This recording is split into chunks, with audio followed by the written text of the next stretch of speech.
What is freelancing? Freelancing কি? Freelancing করে টাকা কিভাবে ইনকাম করবেন? এক্সাম্পল, আমাদের কোনো ড্রেস সেলাই করানো লাগলে আমরা কিন্তু দর্জির কাছে গিয়ে ড্রেসটা সেলাই করে নিই। ড্রেসটা সেলাই করে নিয়ে দর্জিকে টাকা দিয়ে ড্রেসটা নিয়ে আসি। কারণ দর্জির কাপড় সেলাই করা স্কিলস জানা আছে, সেই জন্য কিন্তু ড্রেসটা সেলাই করতে পেরেছে এবং টাকা ইনকাম করতে পেরেছে।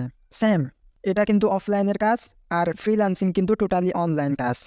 যাদের photo editing, video editing, writing, data entry, app developer, graphic design এই ধরনের স্কিলস জানা আছে, তারা কিন্তু freelancing.com, আপওয়ার্ক, ফাইবার এই ধরনের ওয়েবসাইটগুলোতে গিয়ে নিজের একটা বিজ্ঞাপন তৈরি করে যে আমি এই কাজগুলো করতে পারি এবং কাজের বিনিময়ে এত করে টাকা চার্জ করি।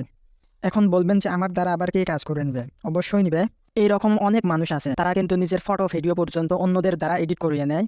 তারা কিন্তু ফ্রিল্যান্সার ওয়েবসাইটগুলোতে এসে বিজ্ঞাপন দেখে ফ্রিল্যান্সারদেরকে হায়ার করে কিন্তু তাদের কাজগুলো দিয়ে দেয়। কাজগুলো করে নিয়ে বিনিময়ে কিন্তু টাকা দিয়ে দেয়। এরকম অনেক সোশ্যাল মিডিয়া ইনফ্লুয়েন্সার আছে, অনেকগুলো কোম্পানি আছে যাদের এইরকম কাজ, তারা কিন্তু ফ্রিল্যান্সারদের কাছে এইসব কাজ দিয়ে দেয়। সো এটাকেই বলে ফ্রিল্যান্সার।